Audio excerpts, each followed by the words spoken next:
Nori čipsą? Ne, aš kažkaip vengiu dabar tų traškučių, mažinu šiek tiek, tai ne.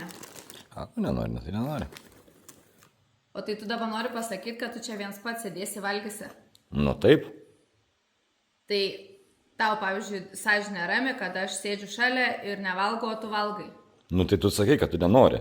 Nu, bet tai nereiškia, kad aš iš tikrųjų nenoriu. Tai ką, žinau, tu gali dar labiau pasiūlyti ar kažkaip, o dabar viens pats valgai. Nu jeigu aš, pavyzdžiui, pasakau, kad nenoriu, tai aš nenoriu. Nu, jeigu aš pasakau nenoriu, tai reiškia, kad vis tiek tu man turi pasiūlyti. Tai tau 20 metų gyveni kartu ir dar tu nesupranti, kad jeigu pasakau ne, tai vis tiek reiškia, kad tu turi dar pasiūlyti. Tai kiek aš tau kartų turiu siūlyti? Arba 5. iš vis tu turėtum padėti ir tu net nevalgyt kartu. Kodėl aš turiu nevalgyti čipsų, jeigu aš jų noriu, o tu sakei jų nenori? Bet jeigu mes esam kartu ir aš nevalgau, reiškia, tu turi nevalgyti. Nu bet jeigu aš jų noriu, o tu sakai nenori. Tai tu gali norėti, gali pakentėti, pavalgysi kažkada, kai manęs šalia nebus. Nu tai kur man dabar į spintą įlysti tos čipsus valgyti? Nu tai ką, žinau, tiesiog nevalgykim kartu.